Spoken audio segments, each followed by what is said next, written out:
현대 사회를 가리켜서 많은 사람들이 단절의 시대라고 말하고, 어떤 분들은 이 초연결 속의 고립 시대 이렇게 말합니다. MIT 사회학과 그리고 심리학과 교수인 이 쉐리 터클이라는 사람이 이렇게 말을 했어요. 함께 있지만 철저히 홀로 있는 상태가 바로 지금의 시대다라고 말합니다.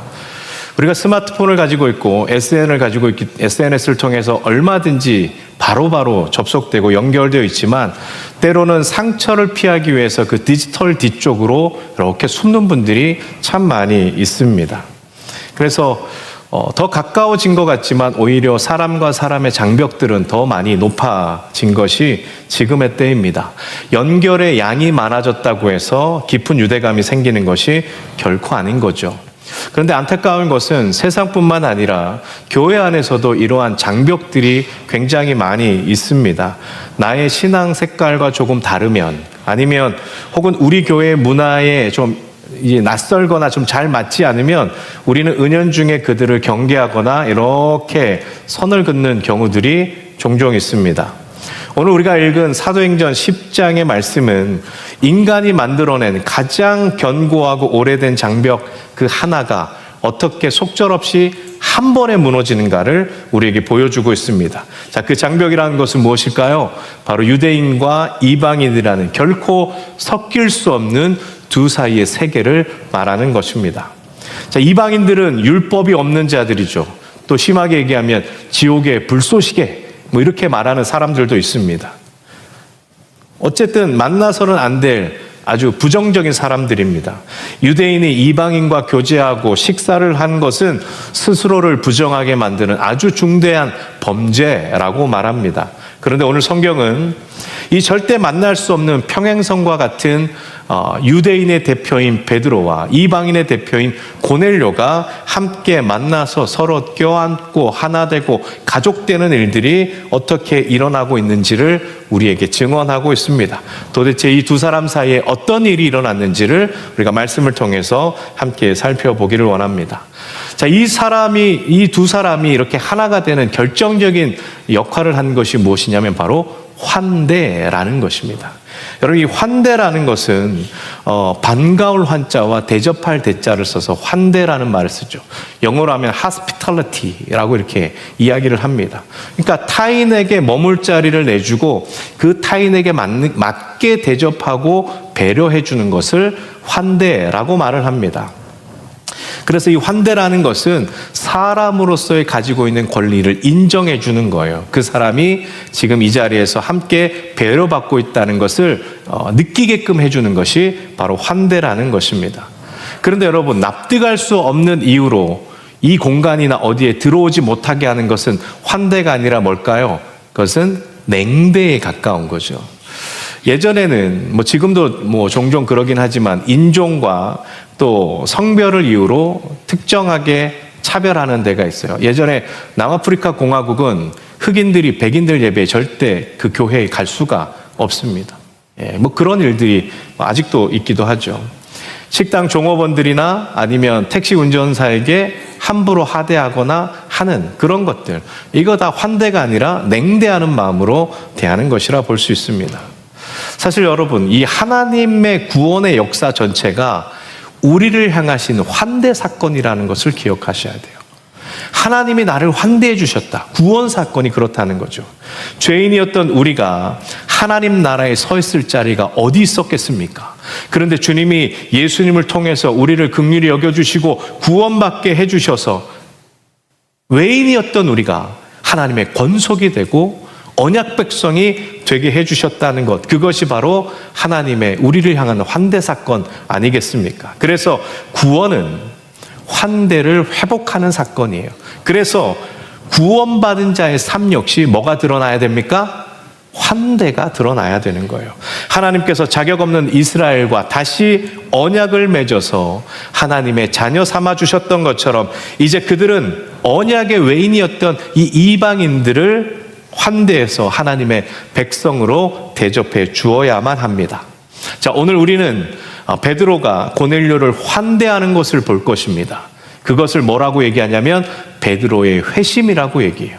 자, 반대로 고넬료가 베드로를 환대하는 것을 보는데 이것 또한 고넬료의 회심이라고 볼 수 있습니다. 나중에는 성령님께서 이방인들을 환대하는 이 사건이 나오는데 이것은 바로 새 언약 시대의 하나님의 축복이라는 것을 이야기를 합니다. 그래서 오늘 베드로와 또 고넬료, 이 성령님 간의 이 환대 이야기를 함께 나누기를 원합니다. 자, 우리가 좀 더 뒤로 한번 앞으로 돌아가 보겠습니다. 베드로가 지붕에서 기도하고 있을 때 하나님께서 환상을 보여주셨고, 그 전에 고넬료를 통해서 하나님께서 또 환상을 보내주셔서 베드로를 데리고 와라. 그래서 이 욥바에 있는 베드로에게 사람 3명을 보내서 마침 그때 사람들이 도착하고 같이 그 집에 유숙하게 되는 그런 일들이 있었습니다. 자, 그리고 그 다음날 이제 성령의 말씀을 따라서 이 사람들을 쫓아 가이사랴로 올라가게 되죠. 그런데 여러분, 고넬료의 집에 도착하니까 다른 사람들이 있는 거예요. 24절 말씀 같이 한번 읽어보겠습니다. 이튿날 가이사랴에 들어가니 고넬료가 그의 친척과 가까운 친구들을 모아 기다리더니, 자, 베드로를 먼저 환대하기 전에 고넬료는 자기의 친척과 친구들을 먼저 환대했습니다. 자, 그 중에 대부분 사람들이 아마 이방인들이었을 겁니다. 그런데 그리스도인들도 있었을 수도 있겠지만 아무래도 이 유대인, 이 베드로, 예루살렘 교회의 수장이라고 하는 이 사람이 과연 어떤 사람일까 궁금해서 온 사람들도 아마 있었을 것입니다. 고넬료는 분명 하나님을 경외하는 사람이었고, 또 하나님께서 새로운 길을 보여주시고 또 새로운 뜻과 또 유대교에서는 전혀 줄 수 없는 어떤 축복을 주실 것이라는 기대감이 아마 있었겠죠. 그래서 이 좋은 거 나 혼자 누릴 수 없다. 친척들 부르고 친구들 불러서 함께 그 자리에 모인 것이에요. 자, 25절 말씀 같이 한번 읽어보겠습니다. 마침 베드로가 발 앞에 엎드려 절하니. 자, 고넬료의 집에 도착했는데 베드로가 깜짝 놀랍니다. 왜냐하면 베드로 자신은 고넬료의 상관도 아닌데 로마군 백부장이었던 이 고넬료가 자기한테 넙죽 절을 하는 거예요. 얼마나 황당했겠습니까? 그런데 고넬료 입장에서 보면요, 극진한 환영이에요. 근데 아마 베드로도 베드로였지만 주변 사람들도 놀랐을 것입니다. 여러분, 우리 자신을 구성하는 다양한 지위가 있습니다. 그래서 어떤 사람은 자기의 삶에서 이름을, 또 어떤 사람은 자기의 위치를 어떻게 드러내고 싶어 하는가에 따라서 그 사람이 중요하게 여기는 가치가 있어요. 자, 예를 들어 보겠습니다. 제가 목사잖아요. 교회 밖을 나갔어요. 제가 저기 역 근처에 가서 이렇게 돌아다니면서 사람들에게 저는 목사입니다, 이렇게 얘기를 하고 다녀요. 제가 목사라고요. 그럼 사람들이 뭐라 그래요? 뭐 어쩌라고. 그러지 않겠습니까? 그러니까 제가 목사라는 타이틀을 가지고 교회에서 받는 대접을 받을 것을 생각해서 밖에 나가서 그러면 돼요, 안 돼요? 안 되는 거죠. 반대로 생각해 볼까요? 저희 교회에 회장님이 다닌다고 생각합시다. 그 회장님이 교회에 와서 나는 회장님입니다. 나는 회장이라고요. 그 뭐예요? 거기에 맞게 걸맞게 대해달라, 이거 아닙니까? 그러니까 사람들은 자기가 가지고 있는 이름, 지위에 따라서 거기에서 내가 어떤 사람인가를 드러내길 원해요. 자, 로마군의 백부장이었어요. 알아주는 사람이었어요. 그러나 지금 베드로가 딱 들어오는 순간 고넬료는 백부장의 모든 걸 다 버린 거예요. 나는 백부장이 아니다. 뭐가 더 중요해요? 내가 이방인이지만 하나님을 믿는 그리스도인이라는 그 정체성이 백부장보다 더 큰 거예요. 그래서 백부장을 집어던지고, 여러분, 믿는 사람에게 있어서 이 베드로는요, 신과 같은 존재예요. 진짜 신적인 존재. 그러니까 자기가 할 수 있는 최고의 인사를 엎드려서 절한 거예요. 여러분, 근데 생각해 보세요. 나흘 전까지는요, 서로 알지도 못했어요. 그죠? 그리고 문화적으로 보면, 역사적으로 보면 나흘 전까지는 한쪽은 이 박멸의 대상이고 한쪽은 경멸의 대상이었어요. 서로가 서로에게. 환대는커녕 저 인간에게는 맹대도 아깝다. 그래서 아예 신경도 안 쓰는 그런 두 사람들이었다는 것이죠. 그런데 왜 바뀌었냐는 거예요. 왜? 무엇 때문에? 그것은 하나님께서 둘 사이의 관계를 바꾸셨기 때문에 그래요. 베드로의 시선, 베드로의 가치, 베드로의 관점, 안목이 바뀌었습니다. 그래서 여러분, 우리가 누군가를 환대한다는 것은 무엇이 바뀌어야 되냐면 우리의 시선이 바뀌어야 돼요. 저 사람을 대하는 우리의 안목이 바뀌어야 돼요. 그래야 우리가 그 사람이 누구든지 환대할 수 있는 것입니다. 그래서 하나님의 시선으로 바라보는 것, 하나님의 마음으로 바라보는 것, 하나님의 관심으로 주목하는 것, 거기에서부터 진실한 환대가 일어나게 되는 것입니다. 자, 고넬료도 생각해보면 일개 그리스도인이잖아요. 그런데 그 사람에게 엎드려 절하는 것은 자신이 할 수 있는 최고의 환대를 지금 베드로에게 하는 것입니다. 그런데 여러분, 그보다 더 놀라운 반응이 나와요. 자, 26절 말씀 같이 한번 읽어보겠습니다. 베드로가 일으켜 이르되 일어서라, 나도 사람이라 하고. 자, 베드로가 일으켜 이르되 일어서라 이렇게 말합니다. 자, 일으키다 할 때는 그냥 말로만 합니까? 뭔가 좀 접촉이 일어납니까? 그렇죠? 그냥 말로만 할 거면 좀 일어나세요 이렇게 얘기하고 말겠지만, 일으켰다는 것은 어느 정도 접촉이 일어났다는 거잖아요. 유대인이 이방인에게 접촉을 하는 것, 이미 뭐 전날 이 요바에서 무두장이 시본 집에서 같이 먹고 마시고 물고 뜯기고 즐기고 이거를 이미 이방인들과 했기 때문에 베드로의 마음에는 이게 어려움이 없는 거예요. 자, 며칠 전까지는 상종하지도 않을 그런 사람이었는데 이제는 눈을 맞추고 같은 사람으로 베드로가 인정을 해주는 거예요. 그런데 더 놀라운 것은 이 베드로가 고넬료의 환대를 거절합니다. 거절해요. 자, 이것이 베드로를 향한 고넬료의 그 마음을 내가 받지 않겠다, 이런 뜻입니다. 생각해 보십시다. 자신에게 와서 엎드려서 절하는 인간이 인간에게 보일 수 있는 환대는 아니라는 거예요. 왕에게 절하거나 신에게 경배하거나 그 정도 돼야 엎드려 절하는 것 아니겠습니까?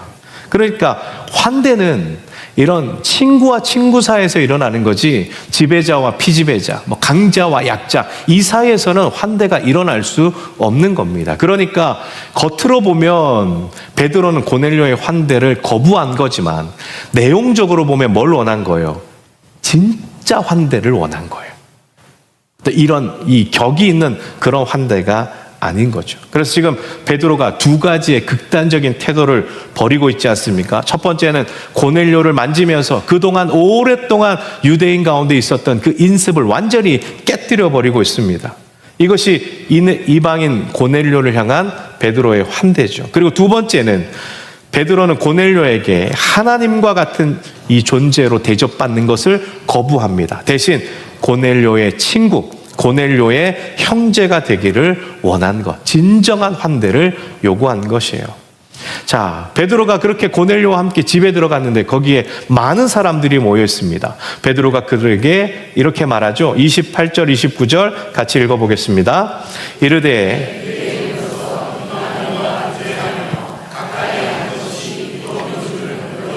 알거니와 하나님께서 내게 지시하사 아무도 속되다 하거나 깨끗하지 않다 하지 말라 하시기로 부름을 사양하지 아니하고 왔노라. 묻노니 무슨 일로 나를 불렀느냐. 아멘. 자, 베드로는 유대인의 금기를 깨뜨리고 이방인의 집에 가고 있습니다. 내가 그렇게 왔다라고 얘기해요. 이제는 베드로가 이 전통과 인습보다는 하나님의 지시를 따르는 것이 더 중요함을 말하고 있습니다.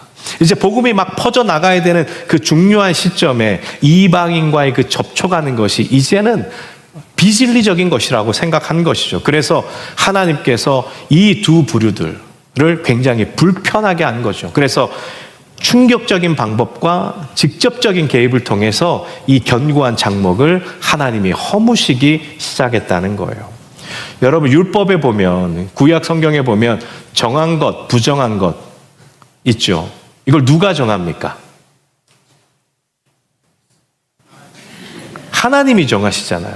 하나님이 야, 이거는 정한 거야. 그래서 먹어도 돼. 이거는 부정한 거야. 그래서 너희들은 먹으면 안 돼. 하나님께서 정하신 거예요. 자, 그런데 왜 하나님께서 이렇게 정한 것, 부정한 것을 정하셨을까? 여러분, 예를 들어 봅시다. 돼지가 그 자체로 더러운 겁니까? 아니잖아요. 근데 왜 하나님은 그 돼지를 먹는 것을 부정하다고 얘기하시냐는 거예요. 이것은 이런 의미가 있어요. 하나님께서 구약의 이스라엘 백성들을 택해서 나의 거룩한 자들로 삼기 위해서 하나님께서 정한 것, 부정한 것을 임의로 정하신 거예요. 만약에 절대적인 것이었다면 신약 시대를 넘어서 지금 성령 시대를 지나가고 있는 우리, 지금 믿고 있는 우리 사람들에게도요, 돼지는 먹으면 돼요, 안 돼요? 안 되잖아요. 그게 절대적이라면. 근데 상대적이고 임의적인 거라는 거예요. 그래서 우리가 돼지고기를 맛있게 드시잖아요. 할렐루야. 얼마나 은혜입니까? 네. 그러니까 하나님께서 임의로 정하신 거예요. 그래서 갈라디아서 3장 19절 보면 이렇게 말씀하고 있어요. 율법이라는 것은 약속의 자손이 오기까지다라고 얘기하는 거예요. 그래서 율법은 예수님이 오시고 나서 폐기된 것이 아니라 주님이 오시면서 율법이 어떻게 된 거예요? 완성된 거예요. 그러니까 율법의 완성이 예수님이에요. 그러니까 구약 시대를 지나고 예수님이 오시고 이때부터는 모든 것이 주의 말씀대로 따라가는 거예요. 그걸 얘기하는 거예요. 그래서 베드로가 수천 년 동안 지켜온 그 율법의 조항보다 지금 내 앞에 있는 이방인 이 고넬료를 구하는 것, 그들에게 나아가는 것, 그것이 전통과 인습보다 더 중요하다는 것을 보여주고 있는 것입니다. 그런데 여전히 베드로 안에 의문이 있어요. 물음표. 뭐냐면 왜 주님이 나를 여기 보내셨을까? 고넬료는 왜 자신을 데리고 오라고 했는지도 알지 못한 거예요. 사실 이 모든 것들이요, 고넬료도 궁금한 거예요. 왜 기도하고 있는데 갑자기 천사가 나타나서 저기 요바에 있는 베드로를 데리고 오라고 했는지 몰라요. 자, 이제 30절에서 33절에 보면 그 고넬료는 베드로를 청해서 이렇게 오게 한 것이 내 뜻이 아니라 천사를 통해서 하나님께서 나에게 말씀하신 거를 그것을 소개하고 있어요. 자, 33절 말씀 같이 읽어보겠습니다. 내가 곧 당신에게 사람을 보내었는데 오셨으니 잘하였나이다. 이제 우리는 주께서 당신에게 명하신 모든 것을 듣고자 하여 다 하나님 앞에 있나이다. 자, 우리가 왜 이렇게 만나야 되는지 이제 베드로 당신이 가르쳐 줘야 될 때입니다. 이렇게 얘기하고 있어요. 그래서 고넬료가 33절에서 이렇게 말하죠. 다 하나님 앞에 있나이다. 여러분, 이것이 고넬료가 하나님 앞에서 말씀을 듣는 자세예요. 하나님 앞에 있는 거. 여러분, 우리가 개인적으로 묵상을 하거나 또 함께 모여서 예배 드릴 때도요, 모든 것에 있어서 가장 중심이 뭐냐면 하나님 앞에서 하는 거예요. 우리는 교회 안에서는요, 하나님 앞에서 잘할 수 있어요. 그러나 우리가 주중에서 내 삶이 하나님 앞에서 얼마나 잘 서 있는가 여러분이 체크해 보셔요. 우리의 모든 삶이 하나님 앞에서 그 거룩한 모습들이 되지 않으면 우리는 이 교회에 와서 예배드리는 영적인 소비자로만 그냥 소비하고 가는 것밖에 되지 않습니다.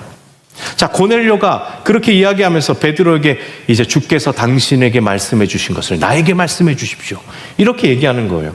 그런데 여러분, 성령님께서 베드로에게 네가 고넬료에게 가서 전할 말씀은 이것이니라 이렇게 말씀해 준 적이 있어요, 없어요?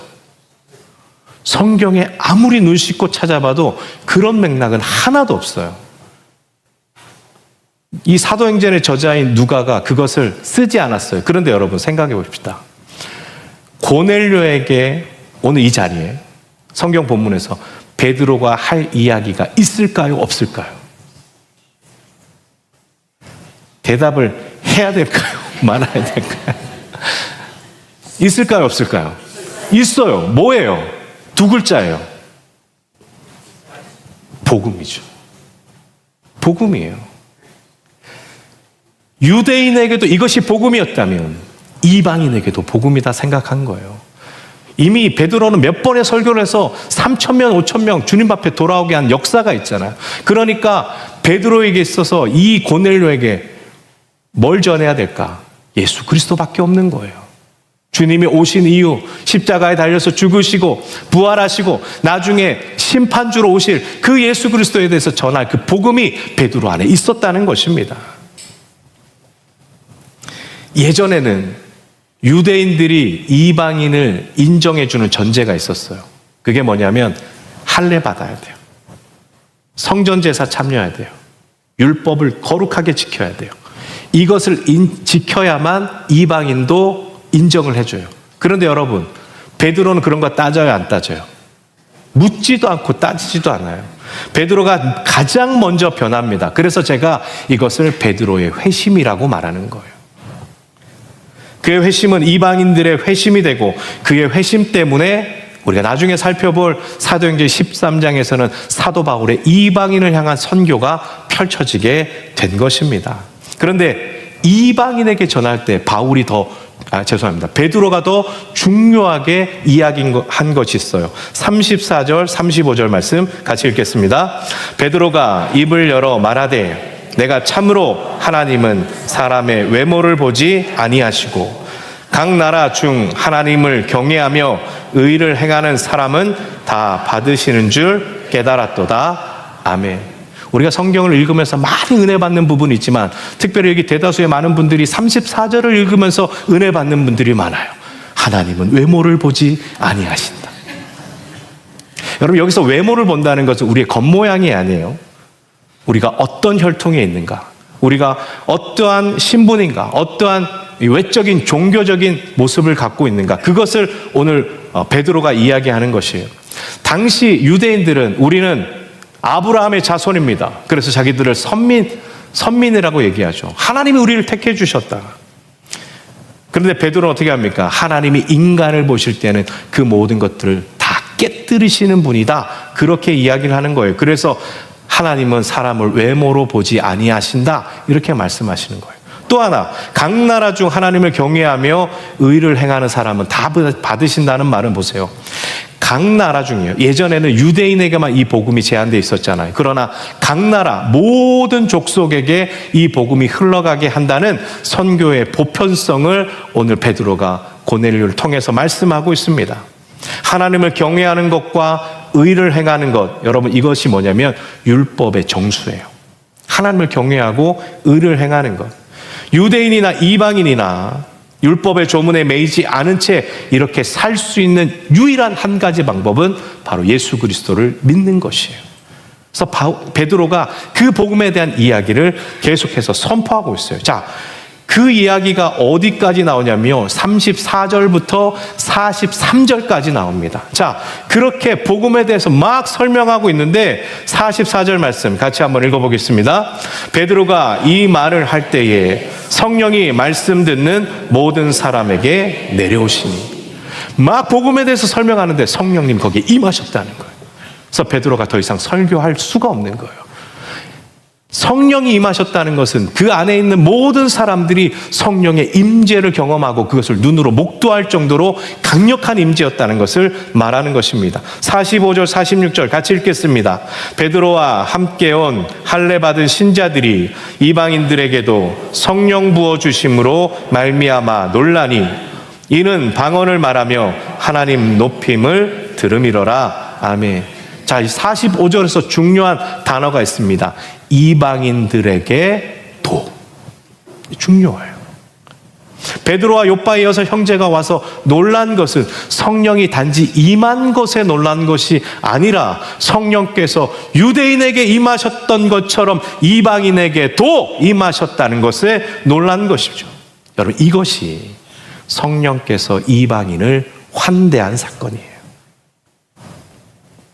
오순절에 임하셔서 그 순례자들을 환대했던 성령님께서 사마리아에 있는 많은 사람들에게 그들에게 임하시고 그들을 환대하셨습니다. 그리고 성령님은 이제 예루살렘과 유대와 사마리아와 땅끝, 사마리아를 지나서 땅끝까지 환대하시려는 그 시작점인 고넬료 가정에서부터 그 문을 활짝 열고 계신다는 것입니다.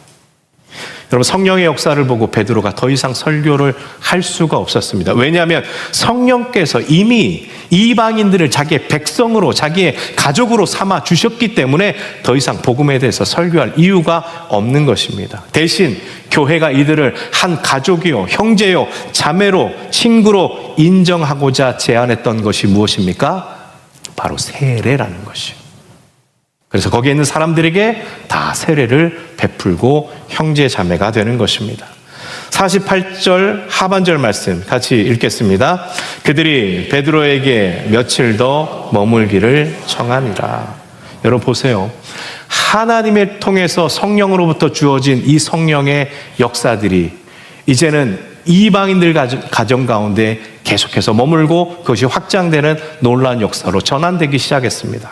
하나님의 환대가 성령의 환상으로 나타났고, 또 고넬료는 환상을 주신 하나님을 환대하면서 종들을 보냈습니다. 베드로는 고넬료가 보낸 이들을 자기의 집으로 환대했죠.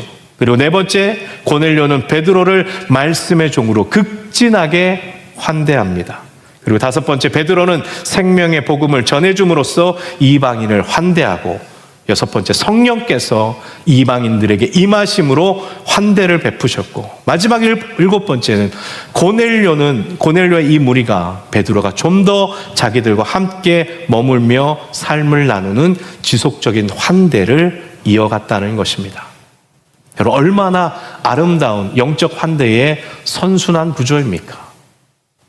성령께서 시작한 이 역사가 이제 이방인 선교를 향한 그 문을 여는 가장 중요한 오늘 본문까지 왔다는 것입니다. 사랑하는 성도 여러분, 오늘 말씀을 정리하겠습니다. 세상은 지금도 세상의 기준과 잣대를 가지고 자격 없는 자들은 밖으로 밀어내고 자격 있는 자들은 자기의 선 안으로 끌어들입니다. 차가운 냉대와 무관심 속에서 수많은 영혼이 상처받고 어려움 가운데 있습니다. 그런데 여러분, 그토록 비참하게 닫힌 문 밖에서 서성거리던 사람들이 누구였습니까? 우리였잖아요. 주님 아니면, 예수님의 그 십자가의 은혜가 아니면 우리가 주님 앞에 나올 수도 없는 죄인이었잖아요. 어디 주님의 나라에 우리의 자리가 있습니까? 우리는 외인이었던 자였지만 예수 그리스도로 인하여 우리가 주님의 권속이 되고 하나님의 자녀로 삼아주신 그 은혜를 우리가 누린 것 아니겠습니까? 그렇다면 성도 여러분, 감히 이런 은혜를 받은 우리가 어떻게 서로를 잣대질하고 낯선 이웃을 향해서 마음의 문을 닫아걸 수가 있겠습니까? 올 한 해 우리 교회 표현은 은혜로 지경이 넓어지는 교회예요. 우리의 모임도 넓어지고 마음도 넓어지지만 이 교회가 세상을 향하여 그 마음의 모든 지경을 넓히는 것도 이 안에 포함되어 있습니다. 나를 살리신 십자가의 사랑이 우리 가슴에 불타고 있다면 오늘 우리는 이 생명을 살리는 이 환대에 더 마음을 쏟아야 될 줄로 믿습니다. 그래서 세 가지를 여러분에게 제안합니다. 첫 번째는 시선의 환대를 결단하시길 바랍니다. 여러분이 서 있는 그 편견의 지붕에서 이제는 내려오시길 바랍니다. 세상의 차가운 잣대로 형제자매를 위아래로 훑어보던 그런 시선을 벗어 던지고 나 같은 죄인을 살리신 그 주님의 눈물 어린 시선으로 우리 곁에 함께 있는 지체들을 바라봐 주시기를 부탁드립니다. 당신은 예수님의 핏값으로 사신 참으로 존귀한 형제요 자매입니다. 이렇게 고백할 수 있는 여러분이 되시기를 바랍니다. 두 번째는 언어의 환대를 결단하시길 바랍니다. 습관적으로 남을 판단하고 찌르던 차가운 입술을 십자가에 못 박아 버리십시오. 내 방식대로 누군가를 뜯어고치려고 하는 날선 충고를 멈추고 무너진 마음을 어루만지는 생명의 언어를 여러분의 입술에 담기를 소망합니다. 정말 수고하셨습니다. 와주셔서 정말 감사합니다. 당신이 있어서 우리가 얼마나 위로가 되는지 모릅니다. 이러한 언어의 환대를 다시 한번 회복할 수 있기를 소망합니다. 마지막 세 번째는 공간의 환대를 결단하십시오. 여러분, 교회가 우리끼리만 좋으면 세상 사람들은 몰라요. 그러나 우리의 이 마음들을 가지고 세상 사람들에게 나아갈 때에 세상 사람들이 우리를 통해서 주를 알게 하시기를 소망합니다.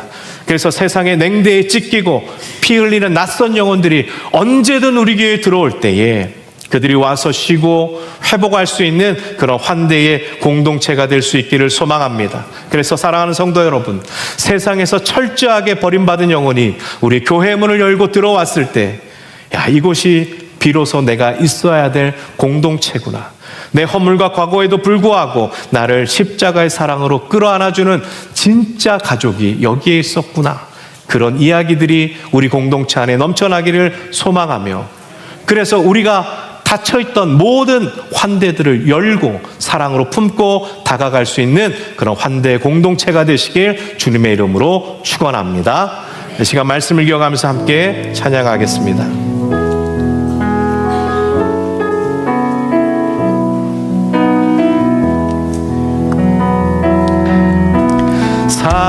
사람이 넘치기보다 사랑이 넘치는 교회, 섬김을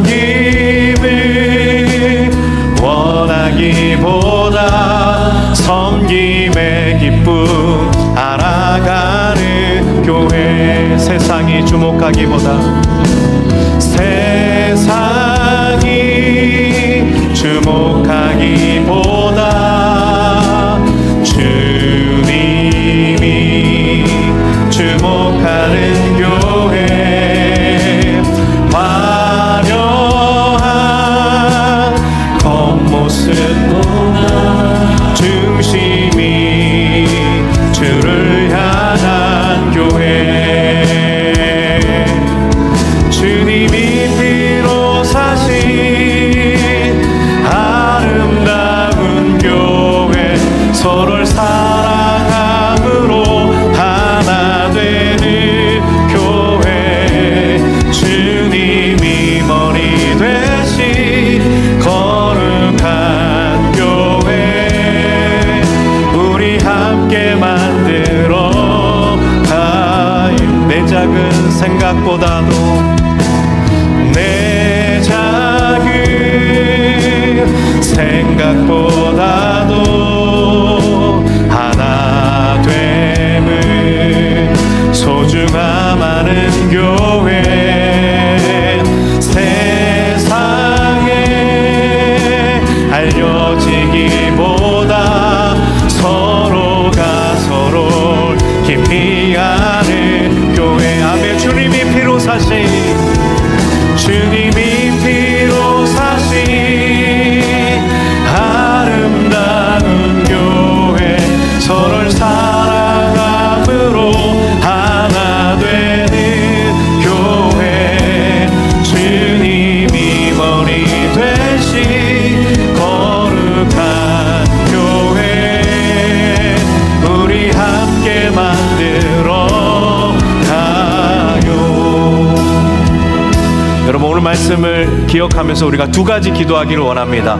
첫 번째는 내 안에 굳어져 버린 사람에 대한 장벽들이 있을 거예요. 저 사람은 저래서 별로야, 저 사람은 저래서 안 돼 라고 판단하는 우리의 편견으로 만들어진 그 장벽들을 하나님 이 시간 깨뜨리게 하여 주시도록 기도하시고, 두 번째는 월산교회가 생명을 살리는 사랑의 공동체, 환대하는 공동체 되게 하여 주옵소서. 소외된 영혼들이 얼마든지 오든지 우리가 사랑으로 품어줄 수 있는 넉넉한 주님의 마음을 품은 가진 교회가 되게 해달라고, 이 시간 우리가 이 두 가지 결단하며 주님 앞에 기도하며 나가시겠습니다. 우리 함께 통성으로 주님 앞에 기도하며 나가겠습니다. 기도하겠습니다.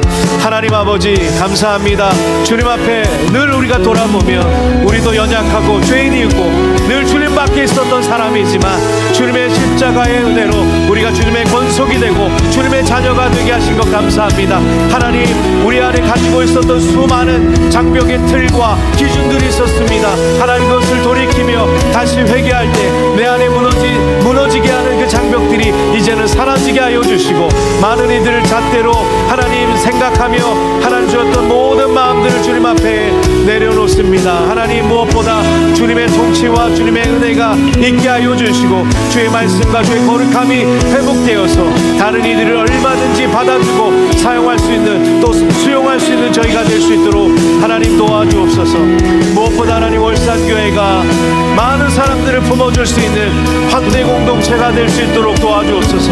말로만 사랑하며 말로만 형제자매를 품고 사랑하는 것이 아니라 우리의 모습과 우리 있는 모습 그대로 사랑하며 섬기는 하나님의 백성 될 수 있도록 하나님 도와주시기를 원합니다. 주님이 이끄시는 모든 시간 이 교회를 통하여 많은 사람들이 하나님 회복되고 주님 앞에 돌아오는 놀라운 은혜가 있는 귀한 공동체가 될 수 있도록 도와주시기를 원합니다.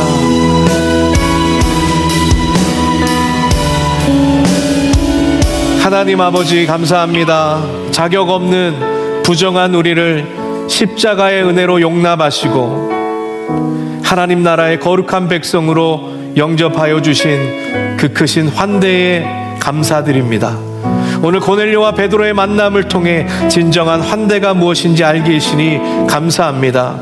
하나님, 우리 월산교회와 성도들의 삶 속에 이 환대의 복음이 실제가 되게 하여 주옵소서.